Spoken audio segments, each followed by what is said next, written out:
لو تعطي الميكروفون او عبد الغفار ان شاء الله ما قلت عبد الغفور بالواو. بسم الله الرحمن الرحيم. اهلا وسهلا، السلام عليكم ورحمه الله. عبد الغفور علي تساهم في صناعه المستقبل برايك، ولا كل واحد لازم يبني مستقبله كيف؟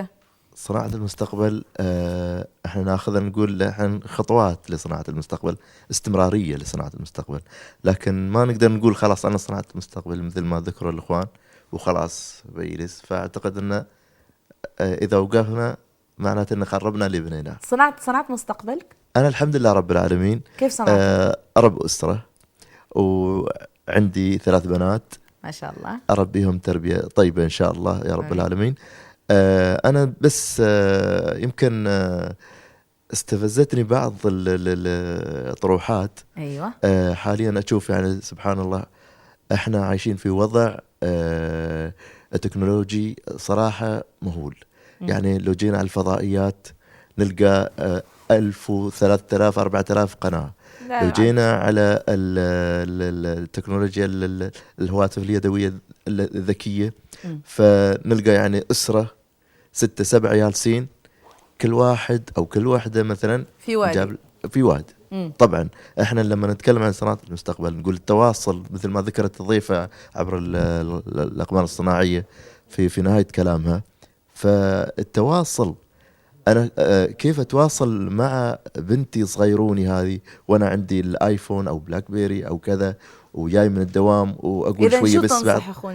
انا اشوف يعني اذا كنا نتكلم عن صناعه المستقبل بشكل منهجي فاعتقد احنا نرجع لكلام الله سبحانه وتعالى. ايوه يعطيك نور. احنا اذا اول ما نوصل فنقرا كلام الله سبحانه وتعالى ففي ايات كثيره، في أحاديث النبوية الشريفة، فأعتقد تلقائيا كل إنسان من ذاته يكون مشع من التطوير ومن العلم من كل شيء. فأعتقد هذا يعني تلقائيا هالشيء يتحول أو ينتقل إلى الأطفال معك. نعم.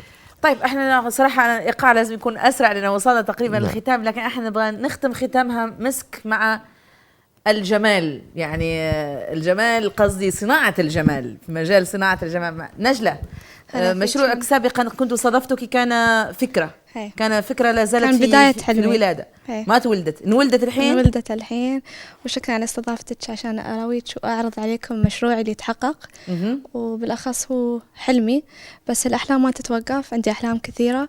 وبالنسبة احنا موضوعنا عن الاهل وكيف يساهمون في مستقبل اولادهم، بغيت اشكر الوالد اكثر شيء اللي هو كان واقف وياي من بداية المشروع، من بداية حياتي، اللي وداني أحسن الجامعات أو المدارس. فكل هو النقطة الرئيسية في صناعة مستقبلي. وبعد بغيت أشكر مؤسسة رواد اللي دعمهم مشاريع الشباب الريادية. نعطينا فكرة نجلة عن الفكرة عن هو سبا. تقدري تقومي نجلة؟ تفضلي. هو سبا. نروح مع بعضنا وانتي إن شاء الله. أوكي. فالمشروع هو عن العناية بالأظافر والجسم. وطبعا بما أني وايد مهتمة بالأظافر وبالجسم من وأنا كنت صغيرة، بغيت أجيب الأشياء الحلوة من برا البلاد. أنا ليش لا، إذا أشياء إيجابية عوامد إيجابية ناخذهم ونستفيد ونطورها. زين، شو أخذتي؟ فجبت الأشياء اللي هو عناية بالجسم. عندنا المواد اللي نستعملها كلها أورجانيك، كلها 100%، كلها من جزيرة بالي اللي هي معروفة هي جزيرة السباز والاستجمام والاسترخاء. صحيح. احنا هني عندنا دوم يخلون مثلا يا البشكارة أو يا حد يسوي لهم مساج في البيت يخلونهم. فاحنا هني فتحنا هالمشروع لأنه كان في طلب كثير، أو طلب كان هاي ديماند إنه حق المساج وحق الاسترخاء والعناية. فهني بغينا نسوي فيل ذا جاب ونعطيهم الأشياء اللي هم يبغونها. هذا شو هذا الحين عشان بس هذا السكراب الكركم. هذا كركم. هذا كركم. وعندنا الكوكونات وعندنا الشوكليت حق الصغارية. هذا كوكونات باودر. كوكونات باودر السكراب. وعندنا الشاي الأخضر. كله أورجانيك بدون كيميكالز. ولا ما علينا، أنا أحب أتأكد يعني. طبعا كل الأويلات. هذا الشاي الأخضر. شاي أخضر. الجرين تي طبعا. شو هذا الحين؟ شو نسوي في الخلطة هذه؟ كيف يعني تخلطون؟ الخلطة طبعا هي عناية بالجسم. نسوي لكم السكراب، بعدين الماسك، وعقب ننظف الجسم وابلاي نحط الاويلز بعد كلها 100% اورجانيك، لا كيميكلز لا في شيء، وكلها مستورده من جزيره بالي.